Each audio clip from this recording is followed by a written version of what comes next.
Hello students, आज हम आपको पढ़ेंगे स्पेसिमेन प्रोक्योरमेंट एंड हैंडलिंग। देखिए, आपको स्पेसिमेन को किस टाइप से हैंडल करना है, प्रोक्योरमेंट एक्सेट्रा। ठीक है। देखिए, आपका जो भी आप स्पेसिमेन लेते हो तो स्पेसिमेन लेते टाइम आपको बहुत सारी चीज़ों का आपको क्या करना पड़ता है, आपको ध्यान रखना पड़ता है। वो सारी चीज़ें मैं आपको यहाँ पे बता देता हूँ कि कौन कौन सी चीज़ आपको आपको स्पेसिमेन की लेने के साथ साथ पेशेंट से और सारी चीज़ें भी क्या करनी है, उससे पूछनी है। और वो सारी चीज़ें क्या होती है, इंपॉर्टेंट होती है आपके सैंपल के लिए।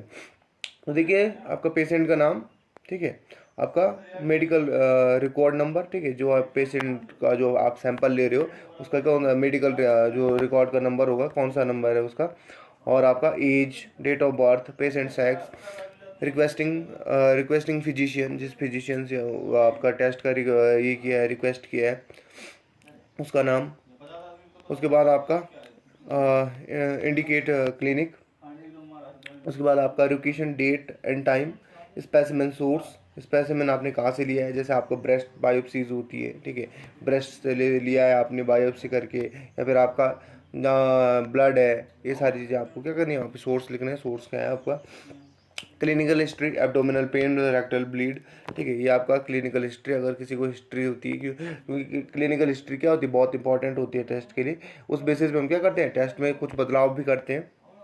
क्योंकि जैसे किसी को शुगर है तो हमें पता रहता है कि इस आदमी को शुगर है, तो हमें क्या है, ऑलरेडी एक अंदाजा रहता है कि इसके ब्लड में क्या शुगर लेवल हाई आने वाला है। तो हम क्या करते हैं, इस ऐसे टाइम पे उससे ब्लड ब्लड उससे कलेक्ट करते हैं जिस टाइम पे शुगर का लेवल थोड़ा डाउन हो। तो क्लिनिकल हिस्ट्री इस टाइप से आपकी क्या करती है, काम आती है। उसके बाद पोस्ट ओपी डायग्नोसिस, इसमें आपका गैस्ट्रिटिस और आपका अपेंडिसाइटिस, ये आपको देखना पड़ता है। I stamped plate is adequate for patient identification.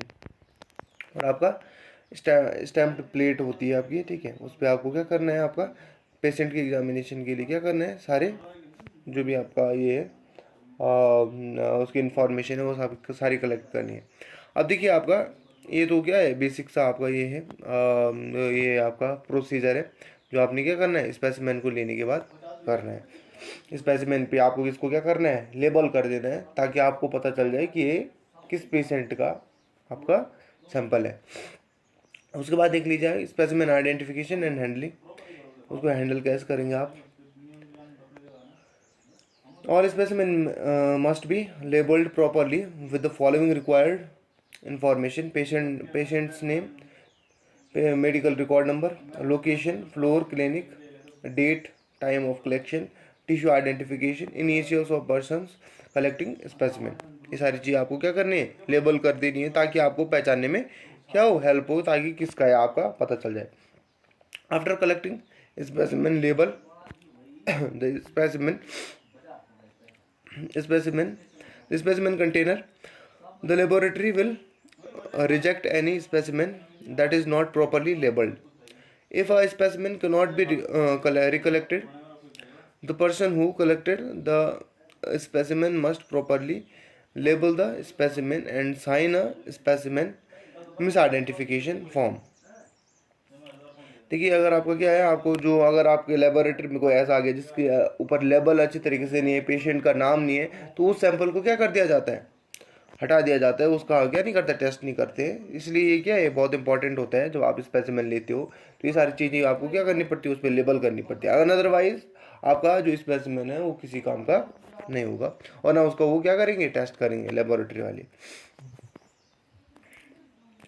अब देखिए, breast biopsies, mastectomies for the malignant tumour. देखिए, आपका ये जो मैस्टेक्टोमीज है आपकी, ये भी आपकी बायोप्सी की जैसी होती है, ठीक है। पहले मैं आपको मैस्टेक्टोमीज को अलग कर देता हूँ, समझा देता हूँ आपको। देखिए, मैस्टेक्टोमीज स्पेशली जो होती है वो किसके लिए होती है, आपकी ब्रेस्ट के लिए होती है, ठीक है। ब्रेस्ट में से अगर टिश्यू को रिमूव करना है, ठीक है, तो वो क्या होता है, आपका मैस्टेक्टोमीज के अंदर आता है।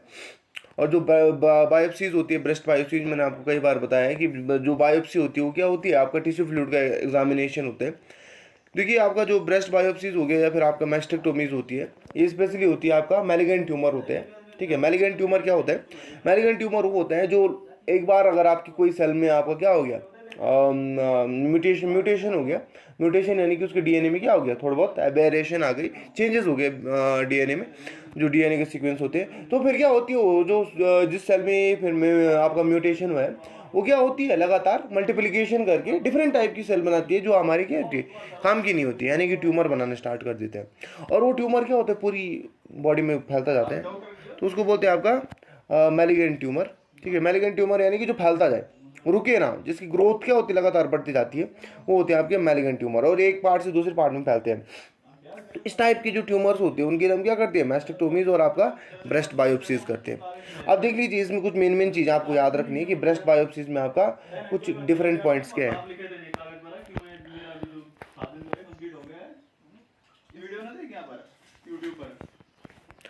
इसमें देखिए आपका breast biopsies, breast biopsy must be evaluated fresh for evidence of tumor by gross touch preparation and or frozen section examination tissue for estrogen progesterone receptor and DNA analysis is collected at this time। अब देखिए आपका ये progesterone और oestrogen का यहाँ पे क्या role है। देखिए आपका जो ब्रेस्ट बायोप्सीज होती है, ब्रेस्ट क्या होती है, आपका मेमोरी ग्लैंड्स होते हैं ब्रेस्ट में, जिसके लिए आपका प्रोजेस्टेरोन एस्ट्रोजन हार्मोन बहुत इंपॉर्टेंट होते हैं, जो आपका मिल्क सिक्रीशन होते हैं। तो यहाँ पे आपको ये सारी चीज़ें आपको क्या करनी पड़ती है, चेक करनी पड़ती है कि आपके जो रिसेप्टर है वो काम कर रहे हैं या नहीं कर रहे हैं। अनअदरवाइज क्या होते हैं, सीधे सीधा आपका किस पे इफेक्ट आएगा, मेमोरी ग्लैंड्स पे। तो जब मेमोरी ग्लैंड पे इफेक्ट आता है तो कभी कभी क्या हो जाता है, आपकी जो क्या होती है, जो ब्रेस्ट का मोस्ट ऑफ पार्ट होता है वो क्या पड़ जाता है, रिमूव करना पड़ जाता है, जिसको आपका मैस्टेक्टोमीज बोलते हैं, कि आपका पूरा ब्रेस्ट का पार्ट होता है उसको क्या कर देते हैं, रिमूव कर देते हैं।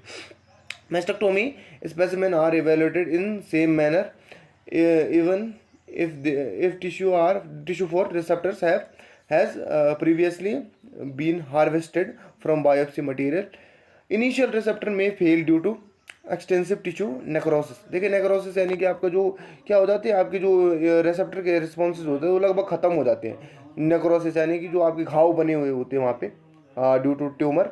ठीक है, ट्यूमर की वजह से जो घाव बने होते हैं उनकी वजह से क्या होता है, जो रिसेप्टर्स होते हैं वो बिल्कुल खत्म हो जाते हैं। रिसेप्टर का मतलब कोई भी हार्मोन आ रहा है तो उसके लिए किसी टाइप का रिस्पॉन्स नहीं देते हैं ब्रेस्ट या फिर मेमोरी ग्लैंड, किसी टाइप का रिस्पॉन्स नहीं देते।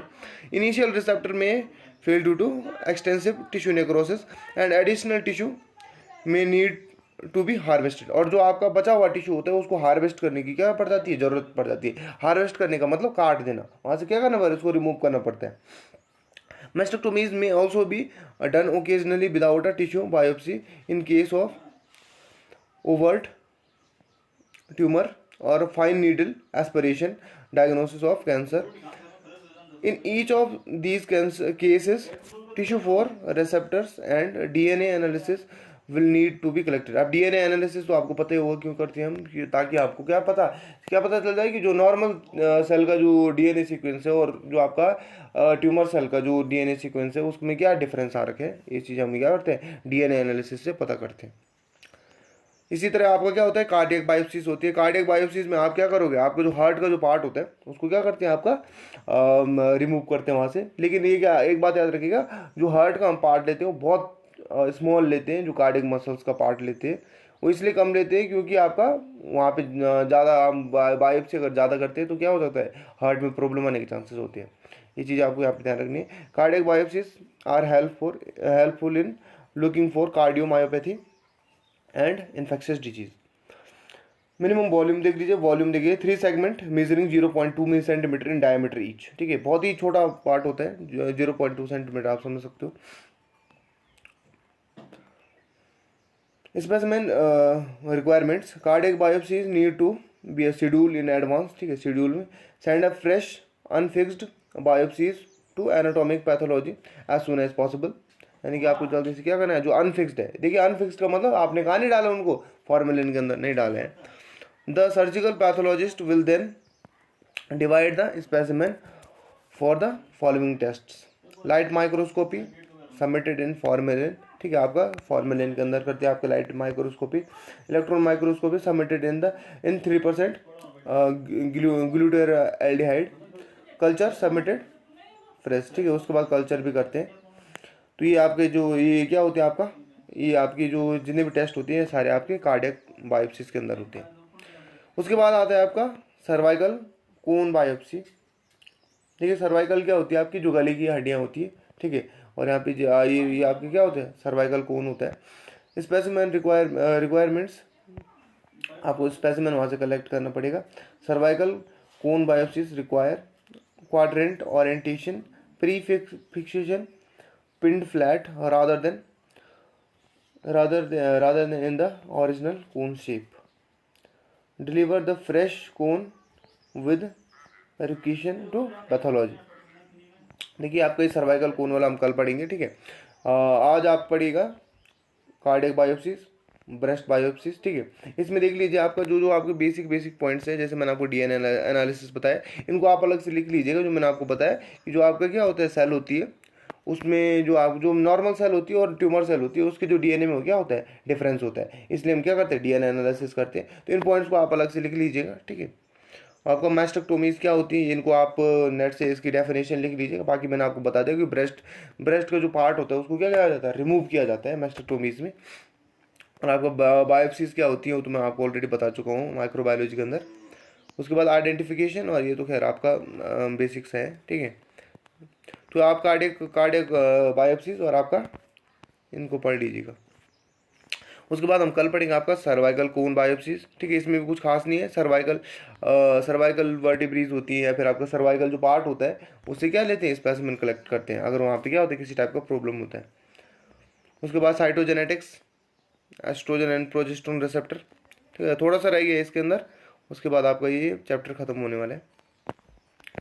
ओके, आज आप इतना पढ़ लीजिएगा। Thank you.